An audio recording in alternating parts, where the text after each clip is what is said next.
Uh, is the slide visible?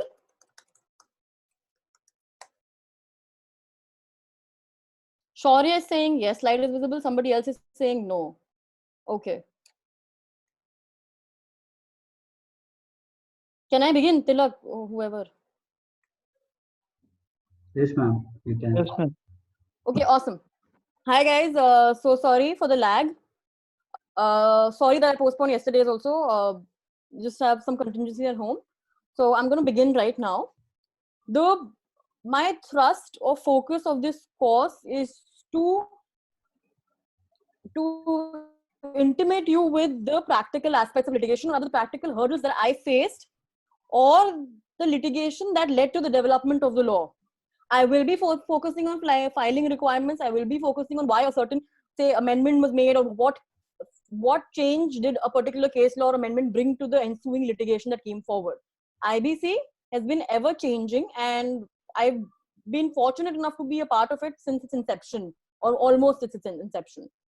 So I'm going to begin with the first slide. All right, I'm hoping you guys have watched Shiv's. Somebody can't see the slides because the screen is blank.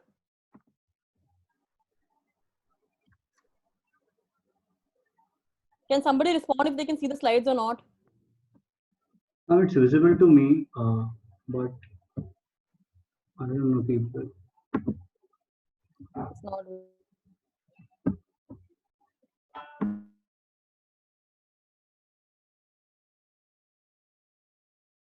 Whoever see this, click on this right corner where you can see Srishti's video. Click there and then click again at this slide. Then I think it will work.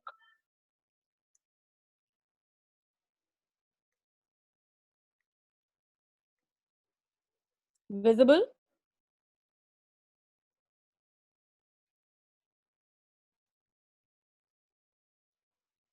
So Pratik is saying that the slides are not visible. Ragini is saying yes, they're visible. Could you repeat the process again, Tilak or Aryan? So whoever is not able to see this screen, so firstly click to the right corner where you can see Srishti's video, and then again click on that particular screen sharing. It will appear in the right corner after you'll see after you'll click at Srishti's video. Then I think that will work. Yes, the option isn't available on the phone apparently. Okay. Though I have done this share screen on phone also for some people, and I've like, as in, I haven't shared a screen, but somebody else has, and I've been able to see it. So it should be working for phones as well. In any case, I'll try to be clear. Please ask questions. If I am not paying attention to the chats, I would request Tilak or somebody else to forward a question. Preferably open your mouth and ask. Okay. Great. All right. I presume you've attended Shiv's seminar, so you have webinar, so you have an idea of what the predecessors to IBC were. So I'm just going to go fairly quickly over this part.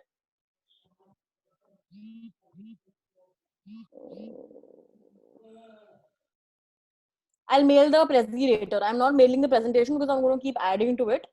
So I'm not going to mail the presentation right now. I'll send it across after I'm done with the course. All right.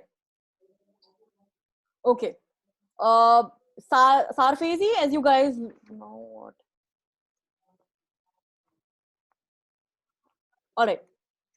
Sarfezi, as you know, was the particular was the particular mechanism by which secured creditors such as banks, financial institutions, including asset reconstruction companies, could go and enforce their security interest. I am not sure if all 5 years and LLMs know what security interest are. I'm speaking, this is especially for the first years. Security interest means any property over which a person has some sort of title or titular interest. For example, I own a property. I have security interest. I have mortgaged my property to somebody else. They have interest for a loan. They have security interest in my property. So Sarfezi had enabled a mechanism whereby this security interest could be enforced. As I said, it could only be availed by banks and financial institutions, and the special regime that was created for asset reconstruction companies. Now, the default line, the default trigger was 20 lakhs. Now, the tribunals which were in charge of enforcing the SARFAESI were the DRTs and RATs. The RDBFI, which is the Recovery of Debts to Banks and Financial Institutions Act, was also applicable to banks and banking companies. There's a section 2 which prescribes who all can file under the RDBFI. It is banks, financial institutions, and banking companies. They can use it to recover debts. So it's slightly broader in terms of its mechanism. But it both, just like the SARFAESI, it includes, since these three categories of institutions, it excludes a whole variety of creditors. Also, RDBFI, not unlike the Insolvency Code, by the way, had a 180-day timeline, by the way. Not many people know that. But unlike the Insolvency Code, there was no teeth. As in, if the recovery process breaches the 180-day timeline, there's no consequence prescribed for not having met that timeline. Unlike the Insolvency Code, where if you don't resolve the company's debts within 180 days, the company falls prey to liquidation. The other framework that existed was SICA. SICA, the enforcing authorities were the BIFER and the IFER.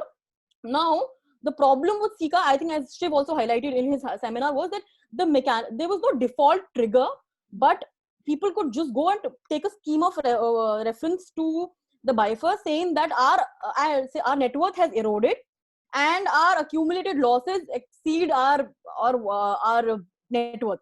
That one was easily fudgeable on balance sheets and financial statements, and a large motivation. And since this is such an easy criteria to meet without an independent evaluation being conducted or any other sort of mechanism to confirm and verify default debt, it was an easy way out for a lot of defaulting parties to take their companies and bring about a moratorium to save and secure the company from any ongoing litigation or any future litigation that they may face because of the defaults of the company. I think Shiv has also talked about the Provincial and Presidency Towns Insolvency Acts. By the way, they are still the governing law for bankruptcy of individuals in India. They don't cover insolvency, thankfully. While provincial, so there are certain elements of these two acts that IBC has carried on. But the problem with this, amongst other than that being that the default criteria was weird, as in it talked about the alienation of property, substantially alienating your property to save yourself from debt, to save yourself from any insolvency action, stuff like that. It never changed the control over the corporate debtor. Corporate debtor is the company that has been unable to pay its debts. If somebody has a doubt, respect to the terminology that I'm using, sorry, please feel free. I also, as a person, speak incredibly fast. So please interject. All right. The main problem with Provincial and Presidency Towns Insolvency Acts was that it kept the debtor in control. The problem with that is, if a person has been in charge of a company and that company has been run down, has been unable to pay its debts, then it does not make sense for a debtor to be in charge of the company, at least for the time until it's been rehabilitated. Can somebody tell me why a creditor in control mode is better? I had asked everybody to have a look at the executive summary of the BLRC. Can somebody from, say, okay, let me just put somebody on the spot then. Somebody from Group E, 5th years, can somebody answer this? I know with 5th years have joined. I put your name in. So somebody answer. I know, like, please. Okay, if that is the case, I will start taking names. So, ma'am, since you are the host, someone is raising hand, so you will have to unmute her or him. Where is the raising hand? Participants and then attendees. Tanvi is raising hand. Because I'm screen sharing, there's some problem. One sec. Participants, attendees. Somebody's raised hand. Okay, I will allow to talk. Sorry. Please, Tanvi. Hi, I'm so sorry to go back. Actually, I had a doubt. I can't hear you, Tanvi. Hello? Yeah. Yeah. Yeah, I'm so sorry to go back. Actually, I had a doubt. I didn't understand what's the difference between insolvency and bankruptcy. Okay, so sorry. Bankruptcy in the current scheme refers to individuals, partnership firms, sole proprietorships. Do you and insolvency refers to corporate structures and LLPs. Corporate structures as in anything that's limited by shares, or so companies and LLPs are when they are unable to pay their debts, they undergo insolvency. Individuals, partnership firms, sole proprietorships undergo bankruptcy. Got it. Got it. Thank you. That is that is perhaps only the difference in nomenclature and how the code differentiates in terms of the mode and processes, but in essence they mean perhaps the same thing. Sure. Thank you. Yeah. Is there anybody else who still like Akash? Okay.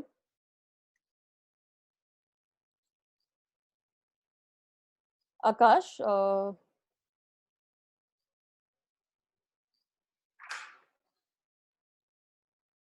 Ashna is also raising hand. Okay. Hey, just to follow up on the question Tanvi asked, right? The Hmm. difference between insolvencies and bankruptcies, doesn't it also have to do with the time period for which you want to declare whether, the finances that you have for your company? As far as I remember, somewhere I read was that bankruptcy tends to be far more permanent, whereas insolvency tends to be like a more temporary sort of declaration. Is that true, or am I No, wrong? not in terms of the code. Not in terms of the code anymore. I Okay. know what it was, the previous regime perhaps, where you could declare bankruptcy, and insolvency perhaps it would refer to a state of inability to pay debts, Yeah. but not under the code. Okay, fine. So now it's just about like the type of body that's declaring whether they're And then the applicable law in terms of chapter 3, 4, 5 of the code. Oh, okay, fine. All right.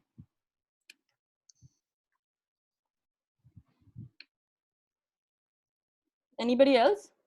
Nobody still answered my question as to why a debtor in control is problematic and why should there be a debtor in control. One sec.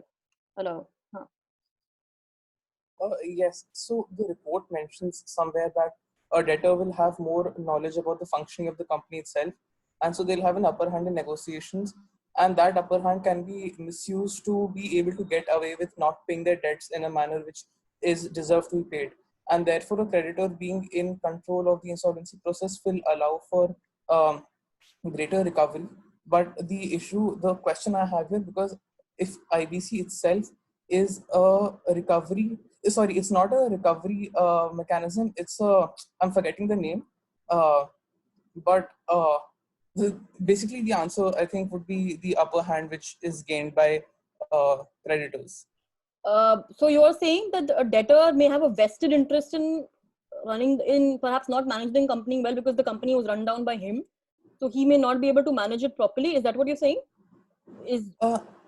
Not exactly. So I'm saying that a debtor would have a vested interest in a debtor would have a vested interest.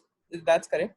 But in negotiating payoffs when a company goes insolvent, a debtor would also have the upper hand because of knowing the functioning of the company.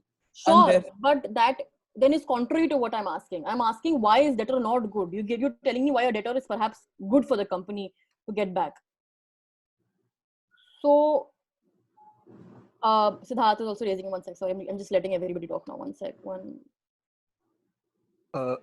Can you hear me? Yeah, sure.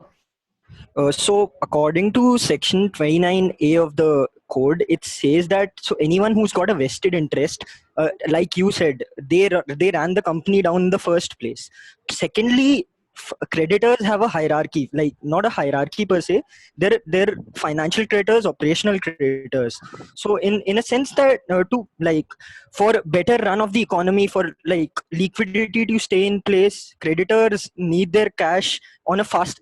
For example, the reason why IBC came into the first place was faster resolution, right? Yeah. Compared to other laws that were there, right, and summary proceedings as such. right. And that is why creditors, if are given, the reason why financial creditors are given the largest stake in terms of resolving the affairs of the corporate debtor.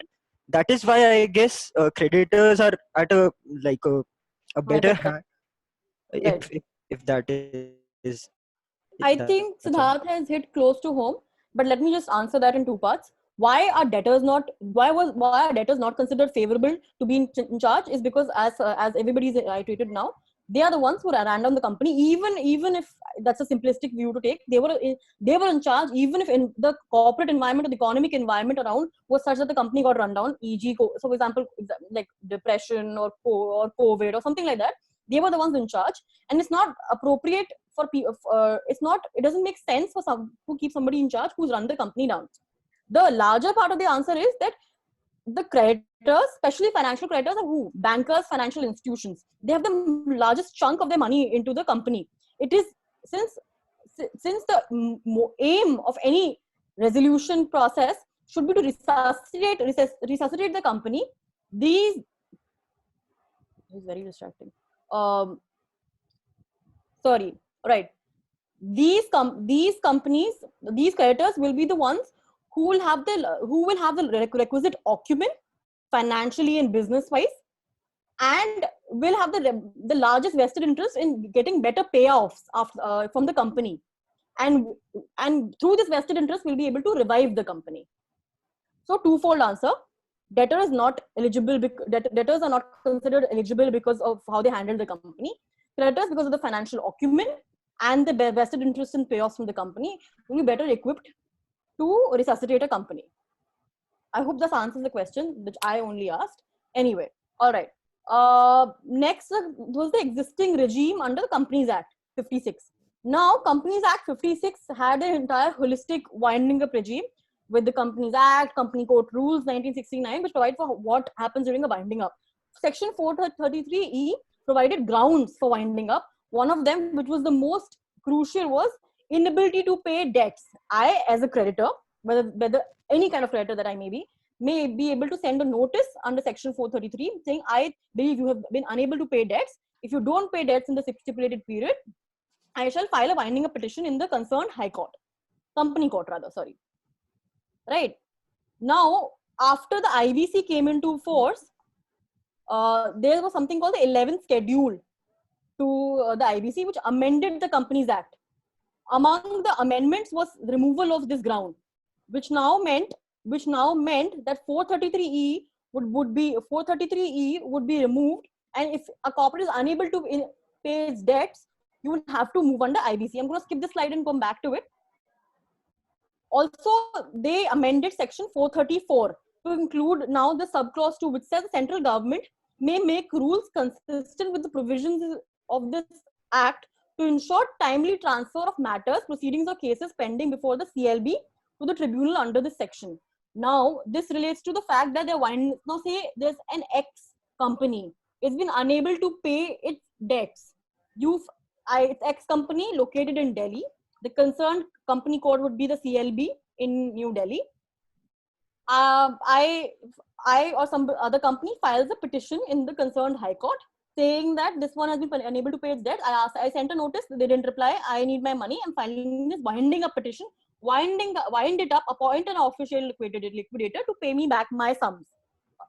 In the middle of this, say this is November 2016. 1st December 2016, IBC comes into force. The question is, what do you do of these petitions? If the ground of inability to winding up has been removed, the litigators were posed the question as to what do we do? Do we file a fresh petition? Do we pursue these petitions? Then that is why this amendment and the consequent notifications that came into force become extremely relevant for us litigators to figure out when there is such a change in law and what are we supposed to do. So then again, 434 was amended, and it said that only such proceedings which are pending in high courts, proceedings means winding up proceedings under inability to pay debts, that they shall be transferred to the tribunal referring to NCLT, when they are at a stage as such prescribed by the central government. Basically this means that the central government will have to issue rules to prescribe at what stage of a particular winding up proceeding can it be transferred from CLB to the NCLT. Consequently, there were two notifications issued back to back. Both of them on 7 December 2016. First was the company's transfer of pending proceeding rules 2016. Rule 5 is of importance. it basically said that all petitions relating to winding up under clause E of section 433 of the Act on the ground of inability to pay debts shall be treated as applications under section 7, 8 or 9. Let me, for the uninitiated, tell what are applications under section 7, 8 or 9. Sections, there are actually two only applications under section 7, which are filed by financial creditors under the IBC. Financial creditors are banks and financial institutions. So if a bank gives you a loan, they are your financial creditors. Any other kind of debt, such as you buy goods and where there are goods and services and transactions, the creditors there who are owed money for those goods and services are operational creditors, and they file applications under section 9, right? 8 refers to the demand notice, so actually 8 should have not been there. It's applications under 7 and 9. All right. So now the first the notification makes it clear that particular binding petitions which are filed on this particular ground, that is inability to pay debts, they can be transferred to, and only those can be transferred to the current the relevant NCLT. Relevant NCLT mean if a petition is pending before the Delhi CLB or Delhi High Court, the petition can be transferred to the to NCLT Delhi. Similarly, for other jurisdictions wherever the NCLTs have been set up. A clarificatory order was also issued on the same day, which means which said that those which are not transferred will be continued to be retained by the High Court or the Company Court. But that didn't really change things, because then does it mean that all petitions pending in respect of section 433E will be transferred to NCLTs? So then there was another notification issued on 29 June 2017, which clarified two things. One, where the notice under, so there, one, petitions which were pending before a company law board where notice had not been issued in terms of rule 26 and 27 of the company code rules. Now, does anybody here know what issuance of notice is generally, not in terms of rule 26 and 27? Has anybody done any litigation internship to tell me that what is issuance of notice? Anybody? Otherwise, I will ask, okay, group F can somebody tell me? LLMs or nobody? Anybody who's done a litigation internship can tell me what is issuance of notice in a petition?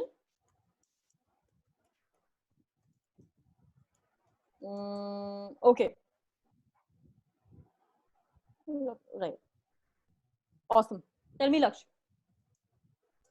So when any litigation, when one party goes for starting the proceedings, when the court gives the other party the time to explain, or any other interested party the opportunity to present their side of things, it's called issuance of notice. Such a notice when it's served to someone.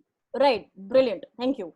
So notice issued in a court proceeding is basically, say, if I am filing something against Tilak, I'll go to a concerned court and I'll say file XYZ are my issue. This is my application.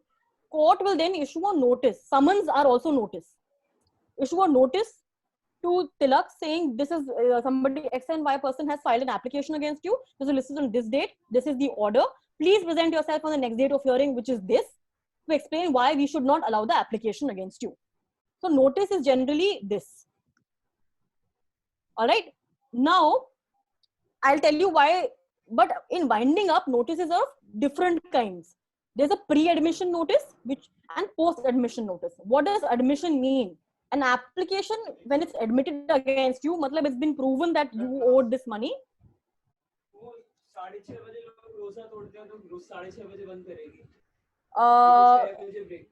Can somebody mute their thing? Sorry.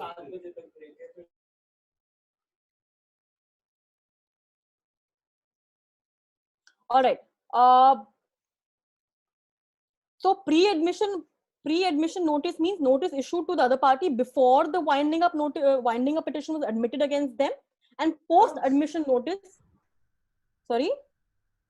Post-admission notice would mean once the winding up petition is initiated against a party, a notice will be issued to them saying winding up was admitted against you on so and so date. Come and attend court. This is relevant in the scheme of winding up. Otherwise, there is nothing such as pre-admission and post-admission notice anywhere else, specifically not under the IBC.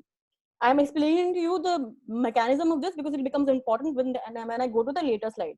So what did this, sorry, coming back to the 2017 notification, it said three important things. One, when a notice has been issued to a party under the winding up application in terms of Rule 26, then such petitions will stand transferred automatically to the NCLT. Sorry. Can you repeat pre and post admission notice? Sure. Okay. This is a winding up specific concept. In winding up, there are two types of notices. If a petition has been admitted against you, you get a notice. The other party is served a notice after that. Okay, again, X is a party against whom a winding up petition has been admitted. Matlab, Y filed an application before the court.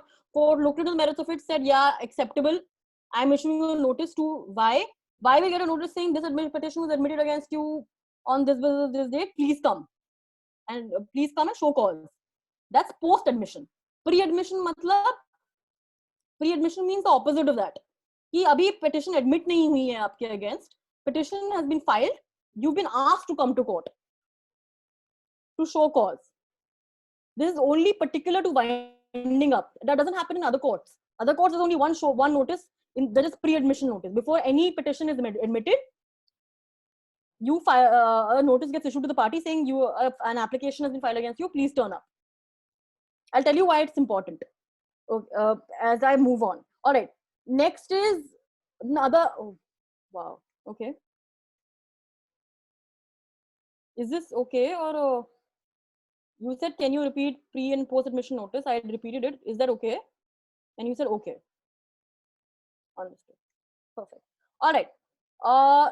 Second important thing, it says that when these petitions get transferred, they were in the format of winding up under the 1956 Act. Now, when these get automatically transferred by virtue of them having been issued in terms of Rule 26 and 27, then you will have to give all the necessary details as per the IBC, and you have to do it by they've given us a deadline up to 15 July 2017. And after this deadline of 15 July 2017, you are anyway given a right to file Section 7 or 9 applications.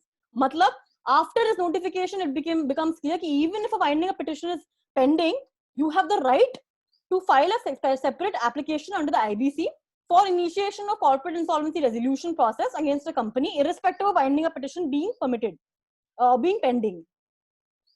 All right. Now it's important to look into what Rule 26 and 27 were. Rule 26 and 27 prescribe the mode of service on the other party once, suppose, an application is filed, application of winding up. This is the form for those who can see under Rule 27 of the Company Court Rules. So look at what it says. Take notice that a petition under Section blah of the Companies Act for blah was presented on this day of 19 and was admitted on so and so day, and the said petition is fixed for hearing before the company judge on this day. So basically Rule 26 and 27 refers to a post admission notice.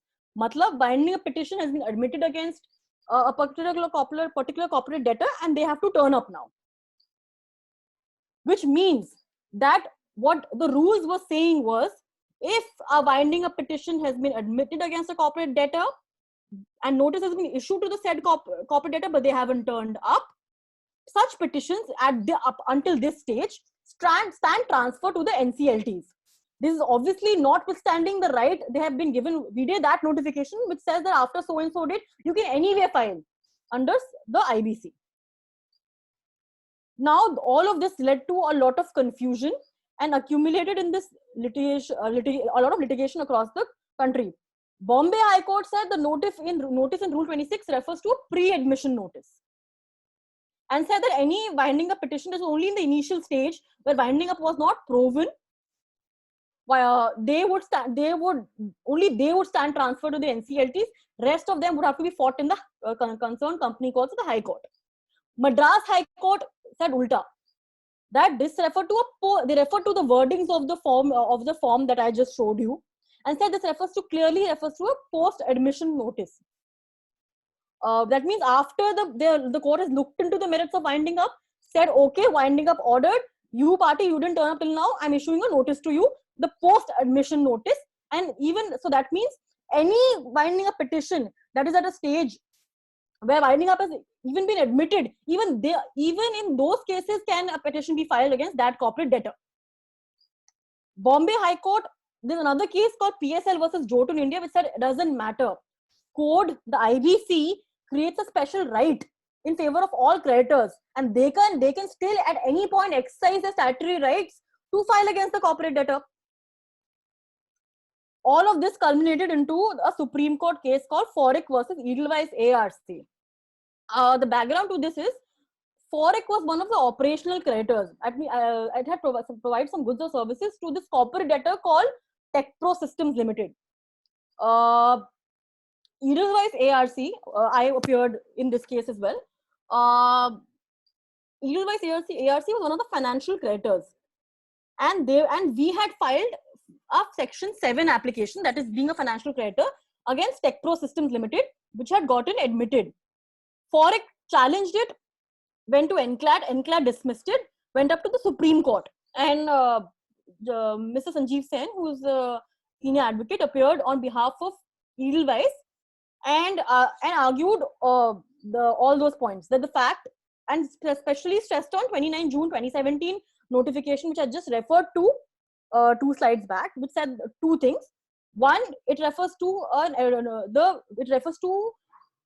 our petition, which is against the corporate debtor TechPro, was that even though winding up had been ordered, any petition that is up to the stage of post admission notice can still get transferred to the NCLT. So in any case, we were in the clear. Even otherwise, we as Edelweiss have a statutory right under the code to approach the NCLT at any time to file an application to initiate CII process against the corporate debtor. So we are in the clear either way, even if it was at post admission stage, or even if you don't consider it to be a post admission stage, we had a statutory right to file. Supreme Court disagreed with us on the post admission interpretation of Rule 26. It said that particular rule does not refer to a post admission notice. It refers to a notice which is issued at the initial stage before they looked into the merits of a winding up petition. So while he said that you can file anytime you want to, you have a statutory right to file, the interpretation of that notification in Rule 26 refers to a pre-admission notice, right? So while it eventually dismissed the appeal against us, as in they decided in our favor, because they said you're a financial creditor who anyway has a right to appear, they very clearly said that winding up petitions which are at the pre-admission stage could have been transferred, otherwise they had to continue in the concerned company court or high court. Any questions at this stage? One person is raising hand. Yeah, can you hear me? Yeah, I can hear you. So after the coming into force of the Insolvency and Bankruptcy Code, did the pre-admission notices and the post-admission notices, did the system did away with the problems of both of that? Yeah. So you So what happens if I make answer? Okay, sorry. Yeah. No. So basically, what happens right now is, if I am an operational creditor or a financial creditor, I'll file my petition. I'll go to court and I'll say, here you go, this is my petition. I think the insolvency should be admitted against this debtor because of XYZ reasons. Court will be like, okay, notice issued on this date. We'll prepare that notice. Registry will send that notice to the XYZ guy saying, turn up. A petition has been filed against you. Show cause as to why this should not be done against you. They generally, NCLTs shy away from giving an ex parte order. Ex parte means only one party is attending and another party is absent. So this proceeding only begins and culminates when the other party turns up. There is no concept of pre-admission and post-admission. Okay, cool. Any other questions? Can I move on? Yeah, sure. All right, awesome. Now just let me go back to the initial slide that I made. I just want to give you a broad idea of how we go from filing, what happens broadly in the chain of insolvency process. So 3 people can apply under the corporate insolvency resolution process. A financial creditor, a bank, a financial institution which has given out a loan can file against a corporate debtor. An operational creditor, anybody who's been rendered goods and services and is owed money, including employees, including workmen. Could be the corporate applicant itself. Corporate applicant can go approach the court saying, I'm unable to pay my debts. I think I meet the criteria under section 10 of the code. Please admit insolvency against me. In these 3 scenarios, after the insolvency is admitted, it's supposed to be done within 14 days, or a written reason as to why it could not be done by the tribunal within 14 days. After generally within that time, this doesn't happen. I have seen insolvency resolutions months after. Something that was argued until Jan, and in April insolvency happened, and that's been one of the faster ones. Anyway, after the day so what happens? Notice gets issued. The other party will turn up. The insolvency applicant will argue. The corporate debtor will argue. After pleadings are completed, then the judges generally reserve the order, which means that they'll say, okay, we'll pronounce the order at a later date. Then you wait. Sometimes they ask you to file written submissions, which is like a 3-pager on your arguments and countering the other party's arguments. After that, they generally pronounce an order. If the applicant has been able to make out a case against the corporate debtor, then on that day they say, okay, we're initiating insolvency under section 7 or 9 or 10, depending on the case. We appoint the IRP, and we also, a moratorium begins from that day. Moratorium means insulation of company from any litigation. I'll go into that further, but broadly it means that within a day, the IRP so appointed has to make a public announcement. If it's a financial creditor, the IRP has to be recommended by him. Similarly, for a corporate applicant, if it's an operational creditor, it's not mandatory for him to recommend an IRP. The petition will still be admitted, and the NCLT may refer to the Insolvency and Bankruptcy Board, saying, give us a list of creditor, give us a list of IRPs, and we'll appoint. IRP is the person who becomes in charge of the management of the affairs of the company. The board of directors gets suspended on that day, the day IRP takes over. IRP is supposed to make a public announcement in national dailies and local dailies, saying so and so company under CIR process. CIR process declared this day. I have been appointed as IRP.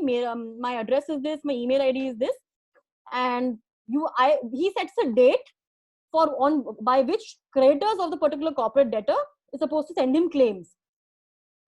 Now, claims refers to a right to receive payment from a corporate debtor, and that's why he's publishing it in the national daily and local dailies to basically ask all creditors to turn up, and whoever has a claim against a corporate debtor and submit its claim to the IRP.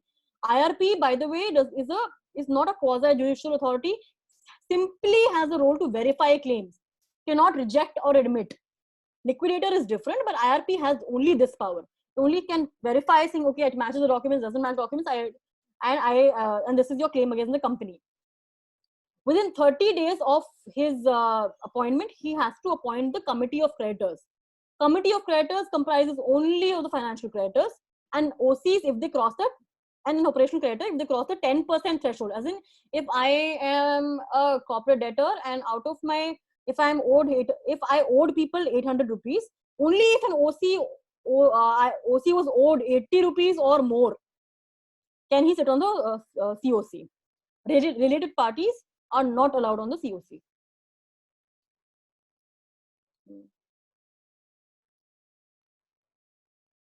Aryan, I will get back to your query about time value of money, because I've done a separate thing on what is debt and commercial effect of borrowing. I'll get to that.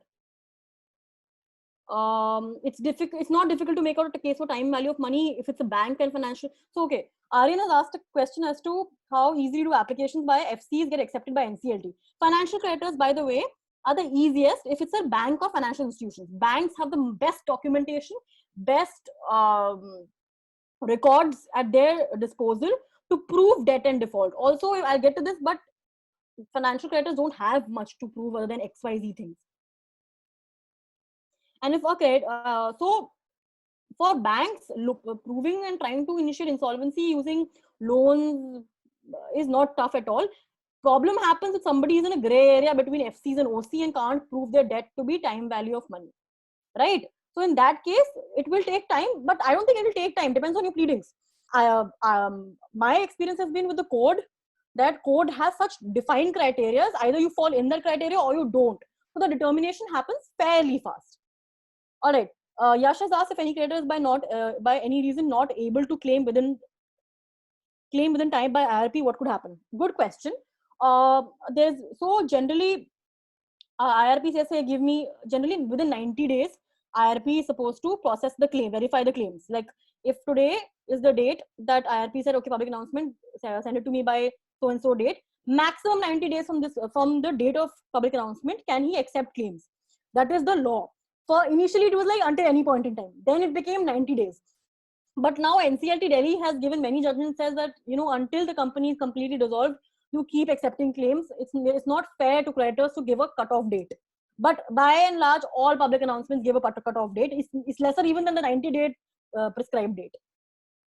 All right, I'm going to move on. Now, after he does one part of his job, which is giving out that public announcement for claims, next is he seeks an expression of interest from resolution applicant. Mind you, his job is not just verifying claims, is to find a buyer for this goddamn company, which needs to be resuscitated, right? It'll give out an expression of interest, says if anybody is interested in buying this company, here you go. This is like a snapshot with financials, assets. Please submit like a proposal of sorts. Then there are several things. It submits like an information memorandum. He makes an IM, which IM is an information memorandum, which an IRP will give the COC like a picture of the company, assets, liabilities, problems, what it sees, a complete holistic financial picture, and it shows it to this committee of creditors. And it also issues it to anybody who's who wants to bid for the company as a resolution applicant. Then ideally, plans are to be, as somebody's asked me, have there been situations where there was no resolution applicant? Oh yes, all the time. Some companies are like gone case. I'll tell you what happened.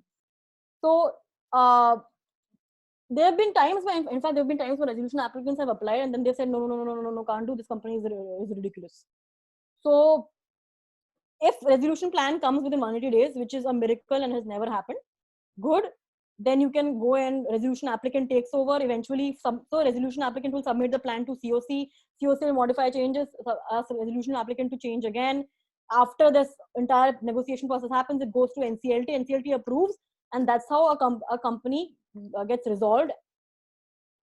Can a promoter of the company send an expression of interest? No. That is because 29A applies. For those who don't know, 29A is a specific procedure under the a provision under the code which bars promoters from applying. I would request that this question gets discussed in detail later, because I will be going stage by stage. We're right now still at the filing stage. Where is the Q&A box?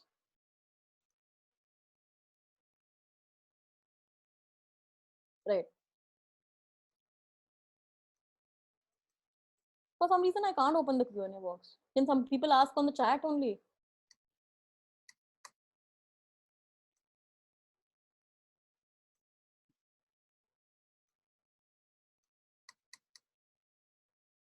Okay, whoever submitted on the Q&A box will have to ask on the chat. I can't open it. All right. Now, when you submit the plans to this, when the RP receives plans and submits plans to the COC, 29A evaluation happens. As an RP has to prima facie see if anybody who's a related party or anybody who falls in the prohibited criteria under 29A, he has to do an evaluation. Now the Supreme Court has said the RP's evaluation is only prima facie, as in on the face of it, if it looks like they're in the clear, then he can just forward the plans. And a detailed evaluation has to be done by the COC. As I said before, COC is supposed to be the prime in charge of the affairs of the corporate debtor to the extent of examining the feasibility and viability of its future and present assets. Is the in a natural person or any other legal person like a corporate entity? Now, okay, good question. There are IP professional agencies as well, but generally, practically, I'll tell you what happened. IRP is generally appointed as one person who is backed by an agency. RP, so for example, there are famous IRPs like Vijay Kumar Iyer. He is a person, so he'll be, when you're nominating an IRP in your form saying, I'm a financial director applying so and so, I nominate Vijay Kumar Iyer as an IRP. While he'll be the person on the file of it, he'll have an entire team. Vijay Kumar Iyer is represented by Deloitte. There's Savan Godiawala, who's represented by, I forgot, by another company. So IP is there is still talk of insolvency professional entities. They're not completely, the code has not been amended to include them as the certified IRPs under while looking at an application. Somebody's asked, IRP and the RP the same? I'm getting the question. Somebody's asked me, is IRP and RP the same? So IRP is somebody who's been appointed during the admission time. Generally, he gets confirmed by the COC within 30 days. COC first mandate is in fact to confirm the appointment of the IRP as IRP. Sometimes people get unhappy with the IRP and they recommend another IRP to function as RP. IRP, when its position gets confirmed, is the RP. Somebody is called IRP only for the first 30 days. There have also been instances where you can change the IRP in the middle, change the RP in the middle because they feel unhappy with his performance. Somebody's asking, can you please clarify who submits the plans to the RP and the COC? RP will call out a request for proposal. People like if I'm interested in a company and provide the fact, and then I submit the plan to the RP. RP will evaluate the plans, 29A check, all feasibility check, then submit to the COC. So resolution applicants, as in people who want to bid for the company, they'll apply to the RP. Then RP evaluates them and gives the plan forward to COC, who finally examines the viability. Somebody's asked me, just to clarify, there's no longer any distinction between pre and post admission notice. No, that was a winding up concept under Companies Act. Companies Act is gone. That particular 433E. Edelweiss also was talking about a time when this Companies Act and NCLT transfer was being discovered. Post coming into the code, since the code has been in force, no such pre-admission and post-admission notice difference. Aditya has asked, so there has to be a national person at the face of the RP? Yes. Though they are thinking about bringing in insolvency professional entities and putting their name as opposed to an IRP's name.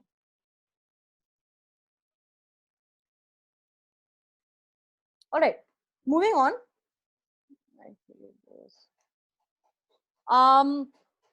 This is what happens when the plans are received. As in, somebody submits plans, RP evaluates them, sends it COC, COC examines its feasibility, and then submits it to tribunal. Tribunals generally, now the jurisprudence has developed enough that they can't look into it beyond the particular. So there are certain criteria the tribunal has to look at. They can't change its financials. They can't say X and Y is good for the plan, so you should change this. Generally, they're supposed to pass it unless the code ka some one or two criteria, which I'll discuss later, has not been fulfilled. Now, in the event that COC does not pass the plan by 66%, or the NCLT does not approve of the plan, the company has to go into liquidation.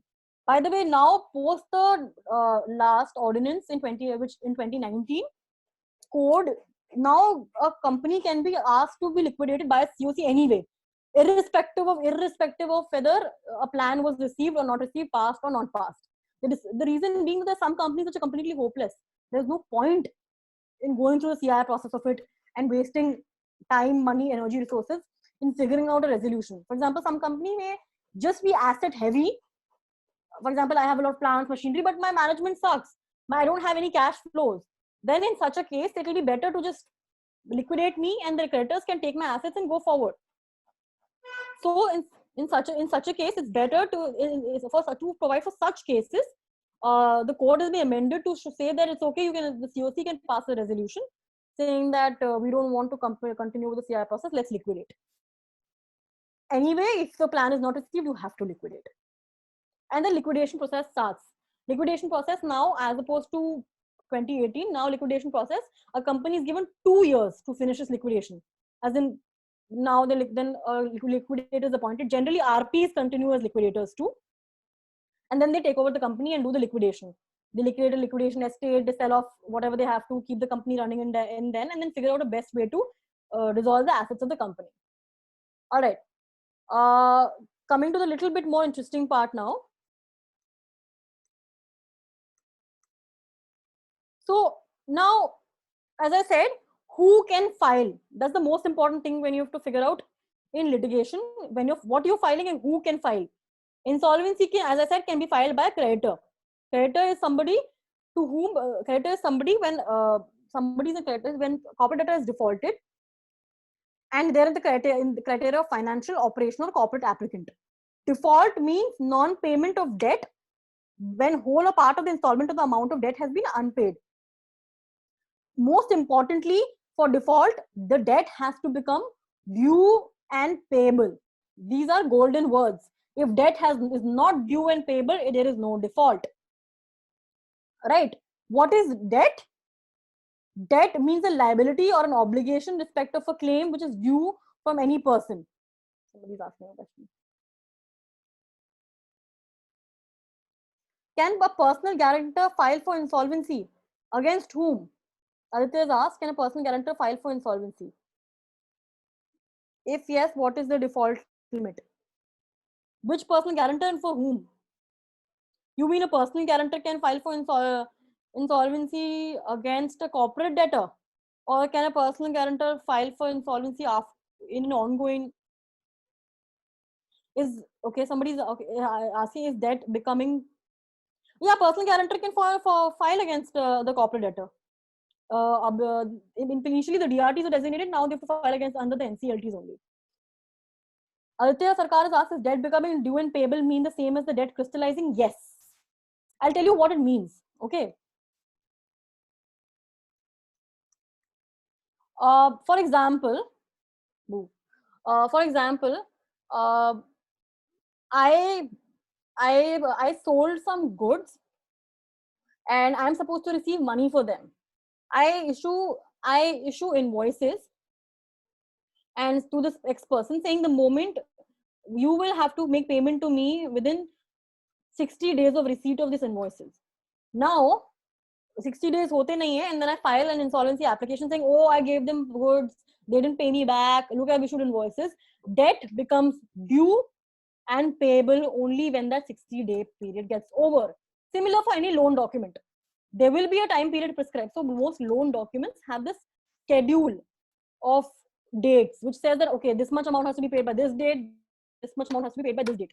You can only obviously file after those dates have passed because your debt until then does not become due and payable. What you have is a claim. It's important to recognize the difference between a claim and a debt. I'll tell you where it becomes functional. If you have a claim that is a right to payment or a right to remedy, when such debt is not, that claim has not crystallized into debt, you can still file a claim before the IRP. For example, if I am the same creditor who's owed money but invoice ka 60-day period has not gotten over, I will not be able to file an application for insolvency. But should an insolvency application be admitted against a corporate debtor, I can most definitely file a claim. Understood? All right. Is there any question in regard to debt and claim?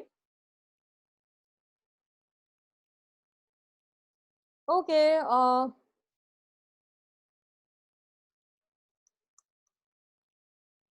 Moving on. Now, say you are hired as a law firm or an independent practitioner. Okay. So you can be a part of the COC without the debt having crystallized. You should have a claim. And even if the debt has not become due and payable, you can, because the debt would have anyway become due and payable eventually.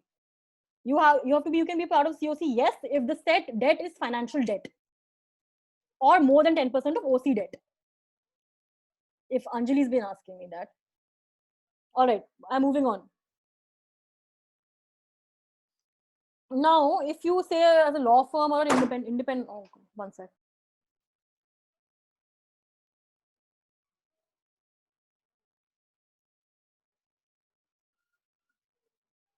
Aditya has asked, not an urgent question. Law firms represent the RP in proceedings before tribunal. Do lawyers have a role prior to actual proceedings, say while COC is being formed? Yeah. So the lawyers. So while I was in Amarchand, there was a team that used to advise the COC. The COC has its own lawyers. RP has its own lawyers.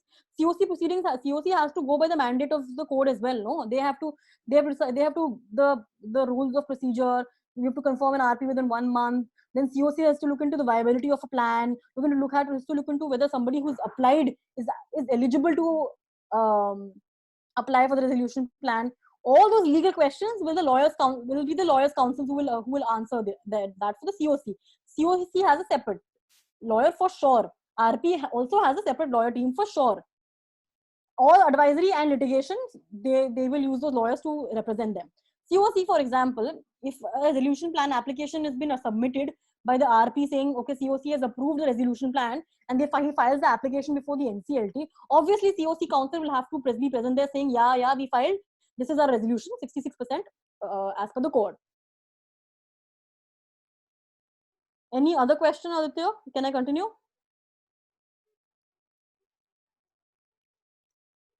All right. Okay, now I'm not going to take questions on this. I'm going to move on now. Otherwise, I'll be really like short of time. So, question is, who can file? As I was about to say, if there is a financial, if somebody approaches you saying file an application for me, I am an FC or an OC.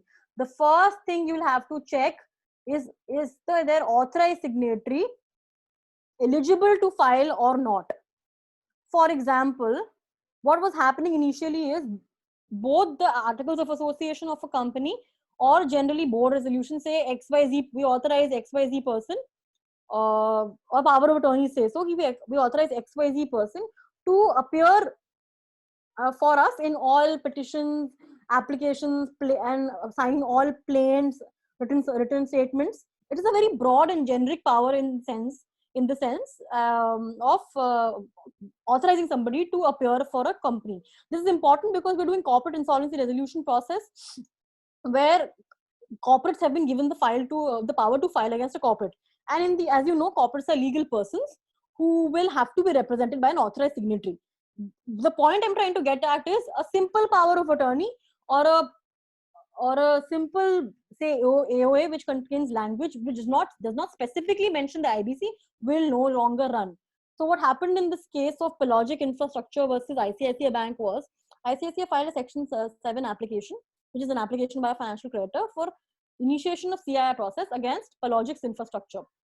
Pelagic said that the person who filed whose power of attorney was filed did not contain a specific authorization to file under the IBC. ICICI Bank said, okay, look, boss, Power of Attorney Act says this is the format of this is supposed to be the essentials of a power of attorney. Our power of attorney is legal and valid in terms of the Power of Attorney Act 1882. We are authorized. And that's what generally banks across the country were doing. They were issuing authorization saying XYZ person is authorized to go and file any sort of application without mentioning insolvency code. This particular case this was in NCLT Delhi, then went to a special bench. This was in NCLT Guwahati, then went to a special bench in NCLT Delhi, then got referred back again to NCLT Guwahati, then ICICI won, went up to NCLAT, then where Pelagics was like, look, the code is a complete code. Its provisions trump over any provisions of any other law. And if it mentions that there is a need for an authorized signatory, it should be somebody authorized in terms of the code and not a generic authorization.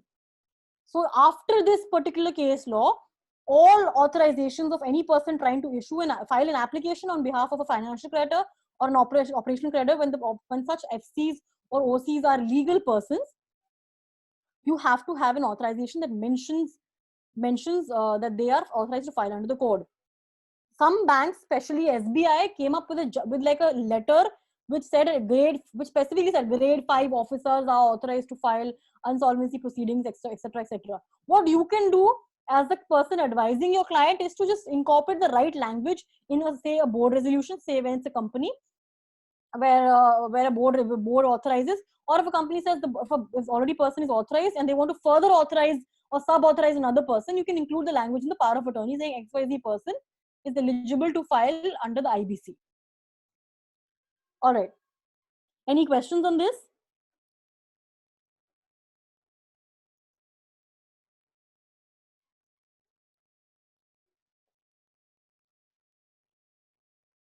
Okay. All right. Moving on. Now, if we figure out that filing does should be done by whom, but under what category should we file? Should we file as a financial creditor? Should we file as an operational creditor? And there's, by the way, another category called other creditor. They can't file, but they can file a claim before the RP. I'll get to that. All of this FCOC, yeah.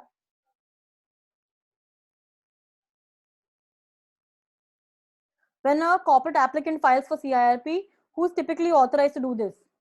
You have to authorize somebody, no? That's what I said. So a corporate applicant, if they file for, say, if I am filing for my own self, they will have to file a board resolution and a shareholder resolution saying XYZ person is. What if you were both an FC and OC?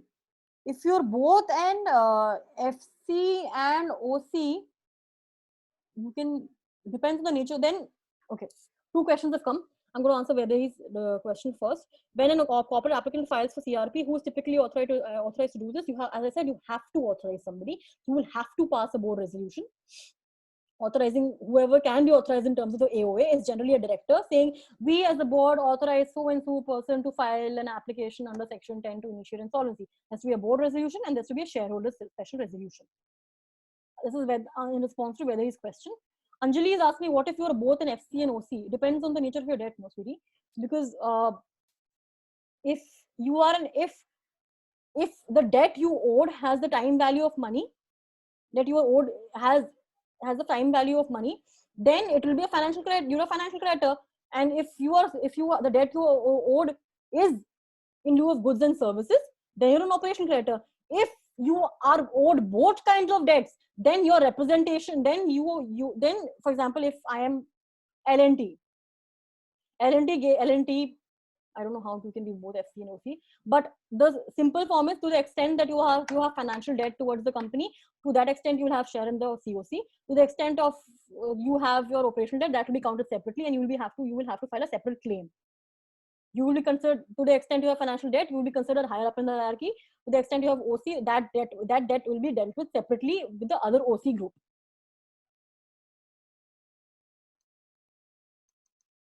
All right.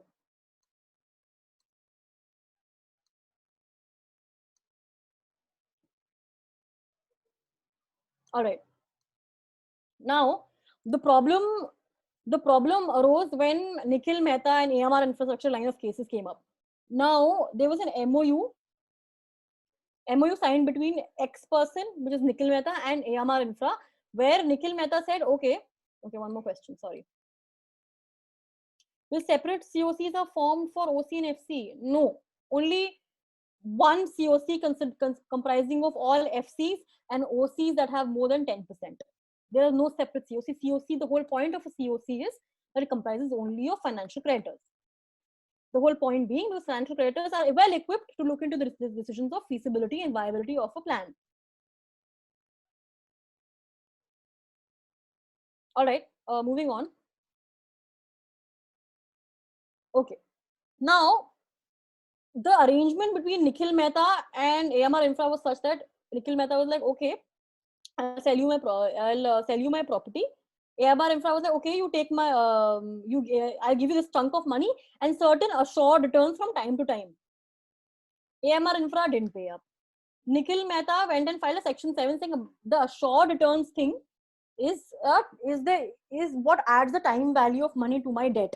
For the uninitiated, section 7 refers to an application where applications can be filed for financial debts only. Financial debts are those debts which are owed to banks and financial institutions and other parties, such that the debt has the commercial effect of a borrowing and has been given out against the time disbursed against time value of money. Commercial effect of borrowing and time value of money is what was discussed in this case. Nikhil Mehta was trying to say that since you're giving me assured returns between like over a period of years for the property that I was supposed to sell and you were supposed to pay me for, this assured return is like interest of sorts, and that's the time value of money. Now this went to NCLT. NCLT said no, and went to NCLAT. NCLAT said this is not financial debt. For it to be financial debt, it has to meet two criteria. For it to be commercial effect of borrowing means you give some commercial effect of borrowing means that you've disbursed amounts at X period of time, and there has to be a time between the disbursal and the repayment. So there has to be an element of giving and taking of money, and there has to be a time has to be passed between the giving and taking of money. That's one. And time value of money is the time that passes between the inflow and outflow of money. So it says that this is not financial debt for sure, but it says since there's a right to payment that is crystallized, it is some debt. So after NCLAT did this in 2017, soon after the code was amended, because then home buyers came into a frenzy. And they were like, okay, we are not financial creditors, we cannot be operational creditors, then what are we? So our regulation 9A came up and the code was amended that home buyers, it was specifically done for home buyers, more so in the light of the JP case, where the home buyers were in a frenzy as to where can they file to get some sort of relief or be able to get some sort of return for their investment and do the infrastructure project. Regulation 9A came where they were the other creditors. You're neither FC nor OC, specifically made for home buyers. But the problem is, since FCs are so high in the hierarchy and OCs are so low, and these other creditors are below OCs, what were they tangibly going to get in an insolvency process or even in a liquidation process? Nothing. Then that led to a lot of litigation because when JP went to the CI process, there was this particular litigant called Chitra Sharma. She was one of the allottees, and she said, listen, I'm not even being allowed to sit on the COC because I don't meet the operational creditor 10% cut. I'm not a financial creditor. So please at least let me sit on the COC. Because it's an infrastructure project in which I was an allottee and I have no visibility. Court said, okay, those people who want refund of their money and not just the real estate project, the allotment of the real estate project units to you will get to sit on the COC. Then came another litigation with respect to Bikramji Chatterjee, which also was resolved under similar grounds. Then after this, no particular real estate allottee was satisfied. Okay, you got to sit on the COC in some cases, and in some cases you didn't. There was no clarity. In any case, you couldn't file. Then the IBC, there was an insolvency law committee report that came in March 2018, which suggested that you should make home buyers financial creditors. Consequently, IBC was amended to include any money paid in lieu of real estate projects as financial debt. That means allottees of real estate projects are financial creditors and they will get to sit on the COC. This amendment was challenged in a very famous case called Pioneer Urban and Infrastructure Limited versus Union of India, where they said why should such an amendment be made where allottees of a real estate project should be allowed to file as a financial creditor and be so high up in the hierarchy. So, and anyway, and they refer to all cases such as Nikhil Mehta, EMR infrastructure, and at the IBC definitions of what is the financial debt, which includes the commercial effect of borrowing and time value of money, to show the real estate projects and the money paid should not actually be classified as financial debt. The Supreme Court gave a new defined financial debt de novo and said amounts raised in a transaction and which are not necessarily loan transactions can also be financial debt if it done with the main aim of profit making. I personally don't think that this is the right assessment of financial debt, because it still doesn't give that meet that element of disbursal of amounts and being an element of repayment of amount. Anyway, Pioneer said, okay, now since real estate allottees are being allowed to file, there's going to be a check. There's going to be a check and balance. Okay, I have a question. Sorry.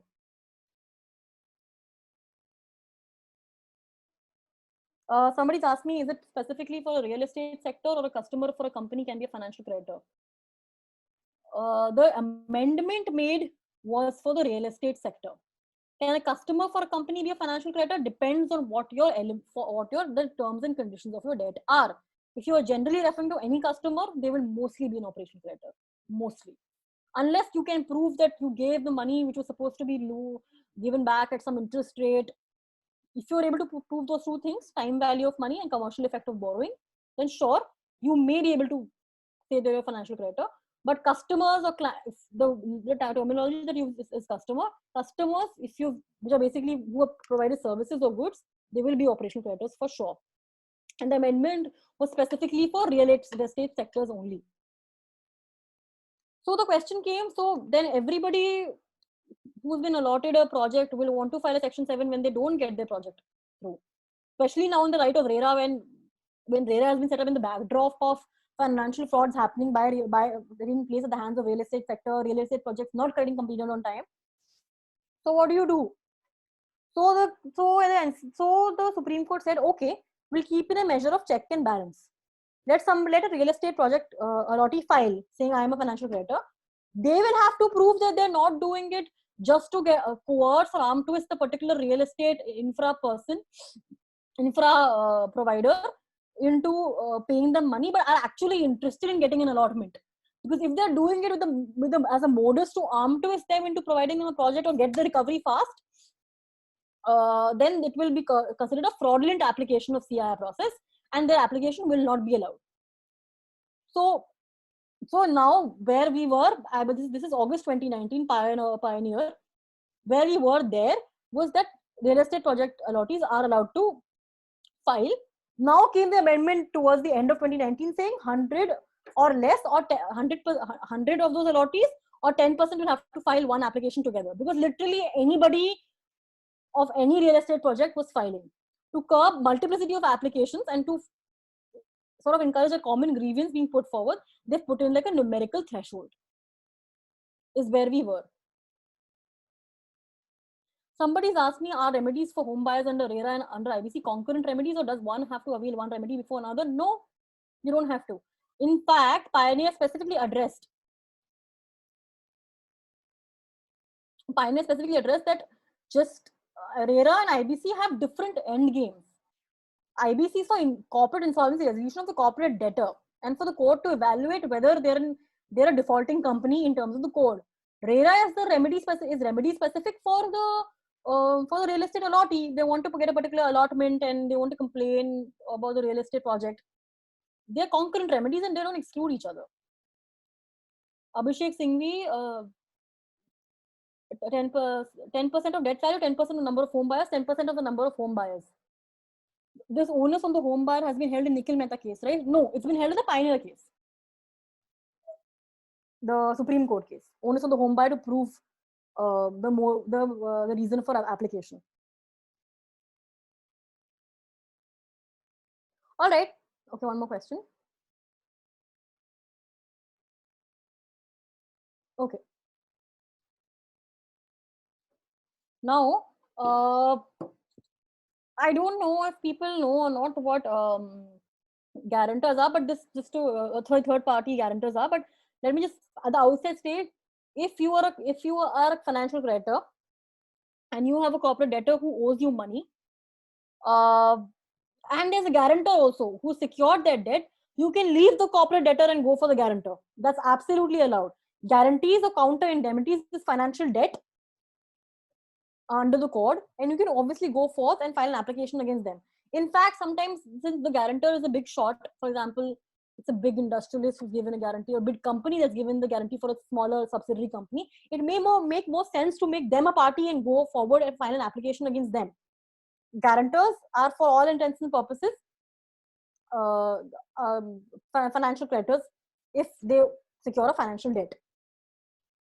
Now, so the question is, if there was another case where a creditor had filed against two guarantors of a corporate debtor. For example, I am owed money by X, but this debt was secured by two separate guarantors, Y and Z.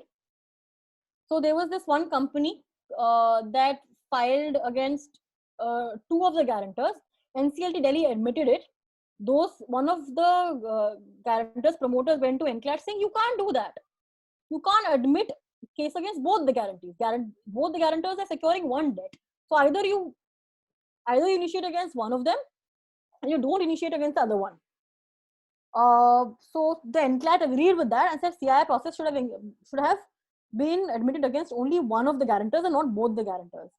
Now the person who filed this application went into appeal to Supreme Court and said, look at your logic in other applications. If guarantors and corporate debtors have separate independent rights which they can enforce, why should the same not be true for two guarantors whose obligations and liabilities are independent and severable?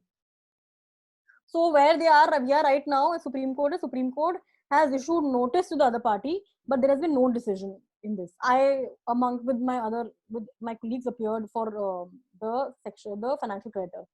As in, my team was the people who filed the Section 7, which got admitted and then appealed against. Now,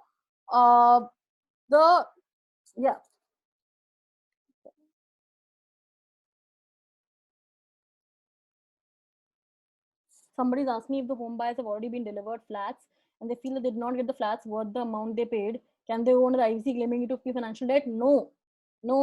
That's typically the kind of behavior that NCLT seeks to discourage, which is what Supreme Court has held in Pioneer. I think the code and its enforcers, whether it be NCLAT, Supreme Court has been lucid in what their interpretation of the code is. It's for insolvency resolution.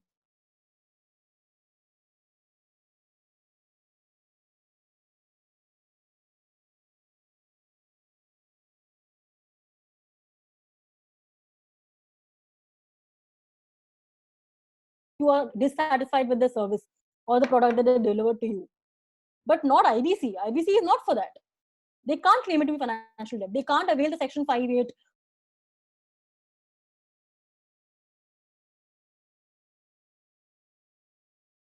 Because of LLCs being made parties in a claim. Okay, parties in a claim, insolvency petition, there's only one applicant and there's a defendant. As a rule, no third party can be made party to that litigation. So there's an X, and rather financial creditors can file individually or jointly. So they can be XYZ against A, but they can't be X against ABC. All right. So even ABC, X against A, the A can be guarantor of A can be an LLP, LLC, a company, and that can be a separate insolvency application. You can also move a separate insolvency application against, say, the guarantor of an LLP when you've not moved against the LLP. So somebody's asking who's a guarantor? Sorry. Guarantor basically is, okay. A is okay. I have given somebody a loan. To say I've given loan to a person, but I'm not sure you're going to pay back. Okay. So I generally, to secure my loan as a creditor, I will I need one more person who says that they will pay me back in the event that you don't pay me back.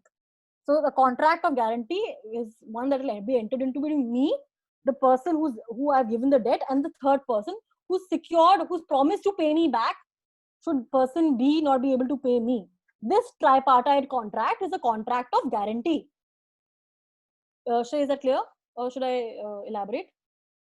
All right.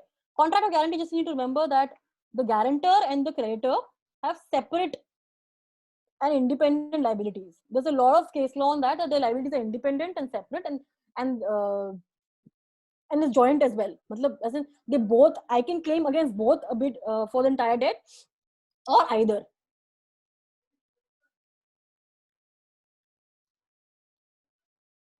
Okay, now there's this particular mechanism called third party guarantees. What do you mean by third party guarantees? Means that there is third party mortgages. What do I mean by third party mortgages?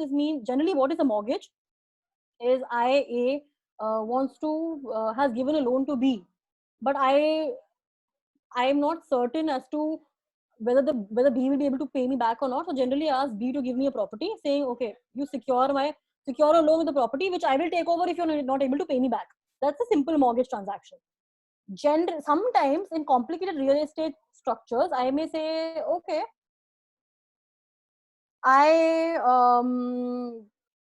you owe me money, but I will take a property from, say, X person who may be related to you, whose property I will use to secure the loan that you've given me, and in case you're not able to pay me back, I'm going to take the property. So these are third party mortgages. The question, this is very important, because nowadays there are a lot of transactions where the third party mortgages are entered into, especially between two companies which are related to each other, where one company says, okay, you know what, you've taken a loan, I have a property, I'll use it to secure your loan. And then the question becomes, if either of those companies, the original debtor and the mortgager, if either of them go into CIR process, can I as a creditor, while I only may have property from you but not a loan from you, can I apply against you? So then this has seen a lot of changes and a lot of divergence in opinions. This happened firstly in JP Infratech Limited. JP Infratech Limited, which is an infrastructure company which sets up a lot of things, hospitals, schools, and real estate projects, went into insolvency in 2017. And the question came, and a lot of banks such as Axis, I was appearing with the team for SCSCI, they wanted to know that they had given money to JAL, which is the sister company of JIL, JP Infratech Limited, and JIL had given its property to secure that loan. So we, as in the ICICI Bank and other XYZ creditors, wanted to say that since your property secures my loan, you are my financial debtor as well, and I should be allowed to file against you because you've given me property which I have a security interest over. Okay. Is the guarantor's property collateralized? It is a collateral that's so okay. I think there's some confusion. Somebody's asked me a question: is the guarantor's property collateralized? The property given a security interest is the collateral. The loan is collateralized. Collateralization means that you're giving a property as collateral to secure a loan. What I'm explaining is that in this case, JP Infra Limited had given its property to secure the loans of a sister company, JAL.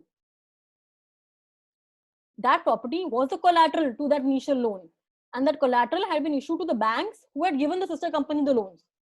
Are people understanding, or should I repeat the structure again?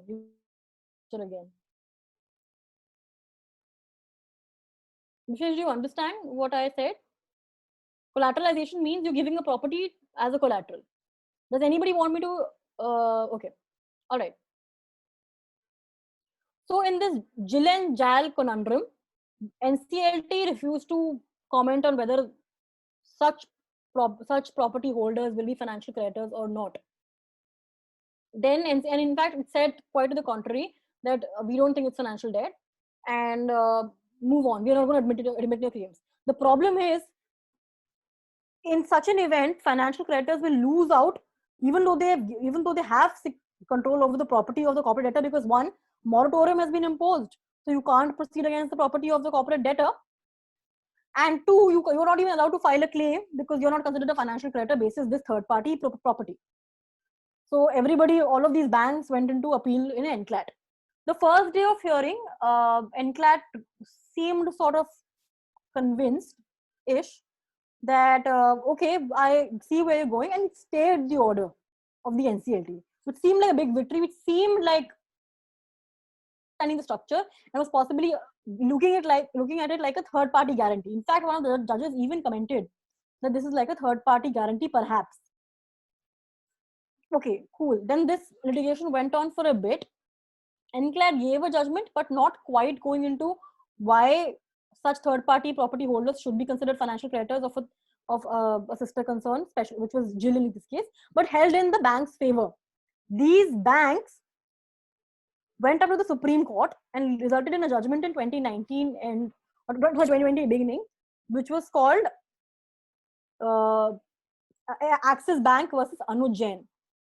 So the Supreme Court gave out certain guidelines to determine whether these third-party mortgagors should be considered financial creditors or not. It said, listen, firstly, there has to be an element of debt and dispersal and time value of money. Giving property does not meet the criteria of debt and dispersal and time value of money. Secondly, the purpose of a financial creditor is to look into the reorganization of the company, restructuring of the company, feasibility of its debts, whether it has the capacity to repay its future debts, whether it will be able to continue. And it felt that since that was the purpose of being a financial creditor and being part of the COC, these property holders will not be able to will only be interested in realizing the value of the property and then leaving. So there's no point as including them in COC. And before this Axis Bank versus Anuj Jain case, which was basically this JP case, which went from NCLAT to Supreme Court and the ICICI Bank lost, amongst other banks, a lot of noise had been made on secured debt and the value of property, and everybody was saying, what's the point of giving property, or what's the point of giving security if you're not able to get a higher pedestal in the liquidation or get some value for it in the resolution plan? So the Supreme Court clarified that as well and said that property is good, but your property, you will be considered a financial creditor for that property only if it's backed by an advance or a loan that you're given. As in, the property should be a collateral for a loan, but it independently will not be giving you any other rights. So with this background, we have some clarity as to who is an FC and rather who is not an FC. So basis this, now after you have some clarity as to who is an FC, what are the chances of admission if you file as a home buyer, if you don't file as a home buyer, you will have to then proceed to choose the form that is applicable. Oh, by the way, you have to also decide the threshold default. Everybody knows that 1 crore has been made the default threshold. It was previously 1 lakh. Now, none of this will be important if your debt doesn't touch 1 crore going forward from 25th March 2020. All right. So now the relevant form is as prescribed under the application to adjudicating authority rules. I actually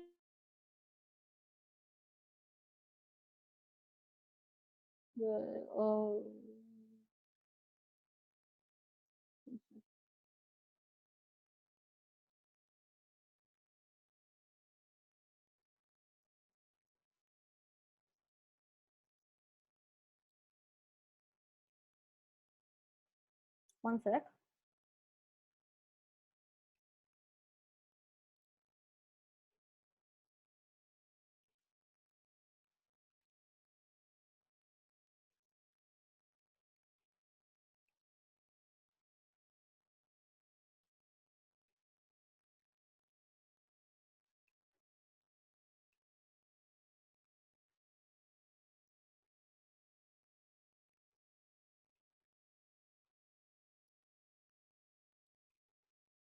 Can people see the form?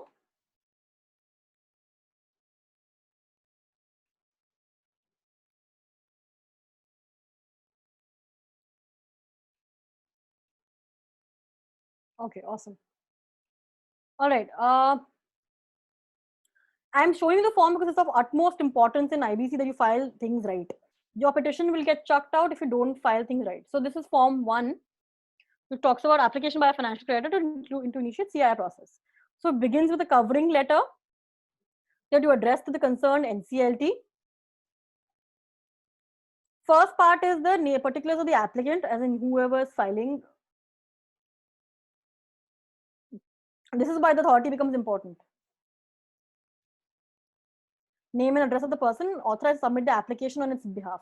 This is where the entire Palogics conundrum that arose from, where power of attorney, specific wordings for to file for under IBC. Then part 2 is particulars of the corporate debtor. These are fairly pro forma, as in these are procedural. You mandatorily have to provide the name, address, email address, and the registration number of the IRP. So generally, we fill in the name, address, and details, and we've attached the form 2, which is like a certificate which IRP has to fill in. It's appended after this form 1, and IRP signs it, and you get it notarized, and you append it with the insolvency application. Then this is the crucial part, part 4, where total amount of debt granted, amount to be claimed in default. So there are two heads that have to be properly provided: disbursal details and default details.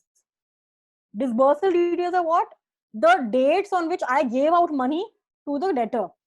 So say on 25th March, 2 lakhs, 23rd, 29th March, 40 lakhs, then 4th April, 1 crore. So that you'll have to give a table. If not here, you generally say the details of disbursal and annexed here with annexure A, and you put in a table behind saying date of disbursal, time, date of disbursal, loan amount, entity, etc. Then you give the date of default. So you will say date of date, amount supposed to be received, amount received, yes or no. So you'll give it proper table as well, and you say date of default, the details are annexed service and annexure A, B, C, whatever. Part 5 is particulars of security held, if any, the date of its creation, its estimated value as per the creditor. So this is important. What people do is they put in a table at the end with an annexure, and they give a table as to, so security will include guarantees executed to secure the loan and any other property. So generally guarantees are not annexed to a section 7 application because it's not important to prove that the guarantee existed. You just have to tell them that a guarantee existed. If they ask for it, you can give it. And to prove that you have property which has been given to secure this particular loan, you can give the ROC certificates. I don't know if do all of you know there's supposed to be you can answer this. The ROC issues a certificate when you issue say you give your property as mortgage, and the mortgage changes hand from a property changes hand from A company to B company. You're supposed to apply to the ROC, and ROC gives you a charge certificate saying we recognize the charge has changed, the title of the property or the ownership of the property has changed from X to Y. So generally what people do is it's generally done when you do like a any sort of mortgage transaction or like a sale transaction. You file that particular title, that particular document, a transaction document with the ROC, and ROC issues a certificate. You don't annex the entire mortgage deed or hypothecation deed with this form. Just put in the ROC certificate. That should suffice. Part 5 is particulars of an order of a court, tribunal, or arbitral panel adjudicating on the default, if any. So basically, if you look at the definition of debt and claim, it also includes a decree. What happened when IBC was promulgated, there were some people who'd already sued as a financial creditor. They say a bank sues some a party for the financial debt that it was owed. Court has decided everything, pronounced a decree, but this person is not paying up. What you can do is you could have just taken the decree. You can still do it, but people generally prefer going to IBC first. But if you've gotten a decree from a civil court, you can use that to file an insolvency application and annex this, fill in the details, and that will be enough.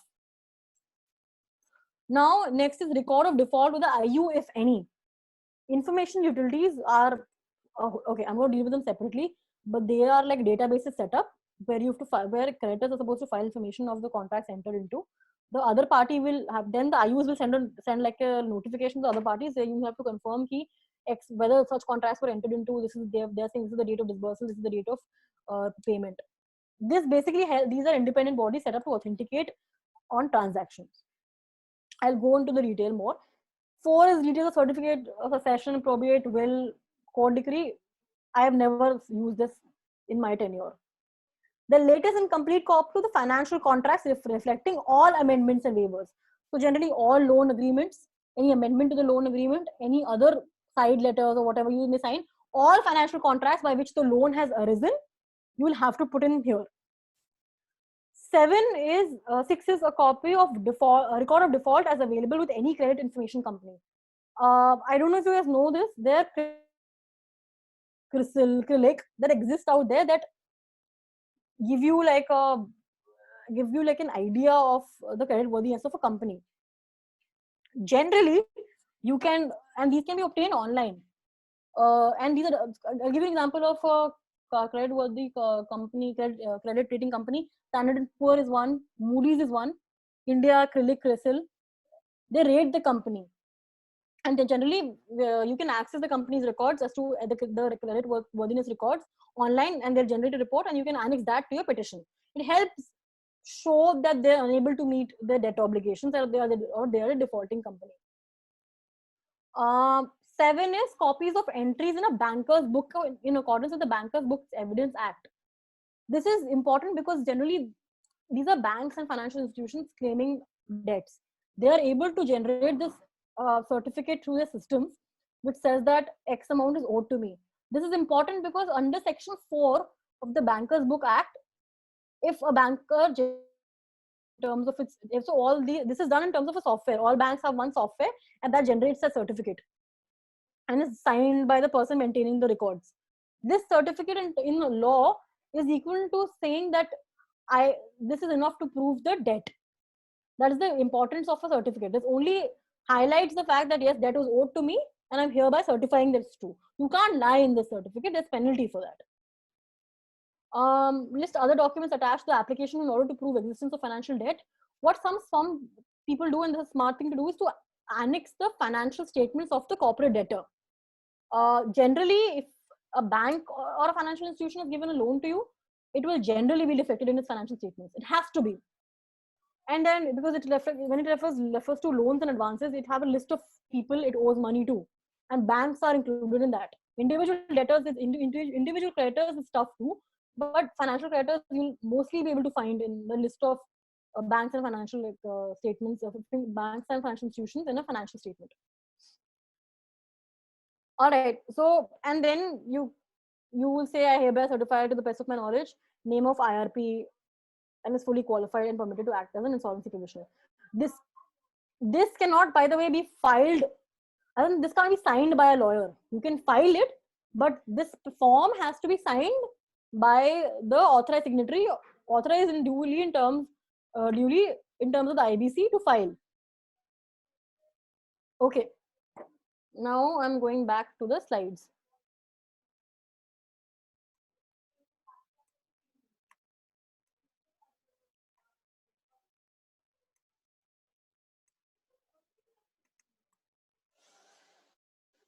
All right. Tilak, should I stop now or should I go on? Because this is like a. Yes, ma'am. We can conclude here. I can conclude here. Yes, ma'am. We can continue in the next session. Okay. Cool. All right, guys. Any questions? Ma'am, there's still questions in the Q&A box, but like if you can't access it, so we can. Can they email it to me, please, or WhatsApp me, something like that? Yeah, sure, ma'am. You can put your email in the chat box, so they can just email you the questions.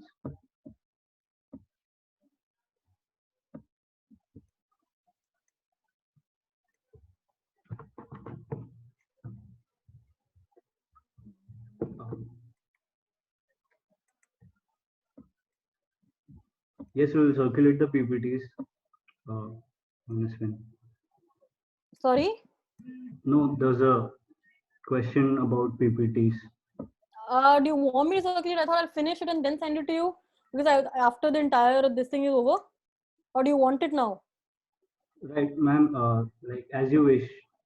You can send it to us right now. But like you. I'll send it. I'll send it. Right, sure. I'll send it to you, Tilak. You figure it out. Yes. And this is my email ID.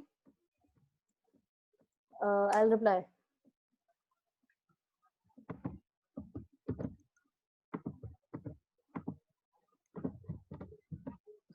Okay, ma'am. You can conclude here. Yeah. All right. So okay. Just to, I think I should send across the PPTs because I may have gone fast. Collate your questions as to what is the issue with as in whatever I've taught till now.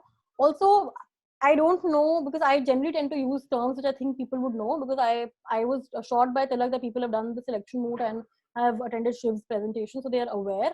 But I am not so sure if first years were able to get everything I said. Then you let me know what to do about that. Yes. All right. And they can email me if they want. I don't know. I haven't figured it out. Right, ma'am. All right. So we'll meet again next Saturday. Yeah, next Saturday. Yeah. Cool. So somebody has messaged. Oh, how sweet. Thank you. Thank you, ma'am. Thanks. Bye. Right.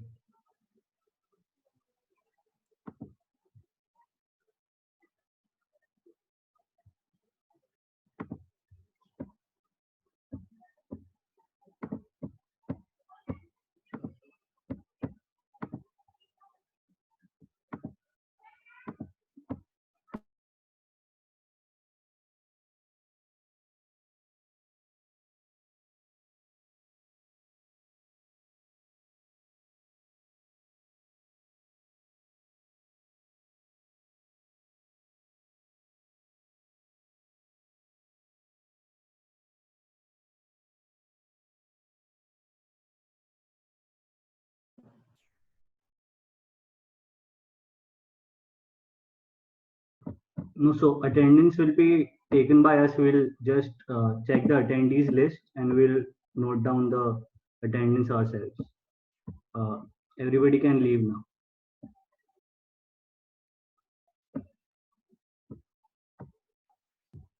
I am answering the questions on that Q&A right now. Okay.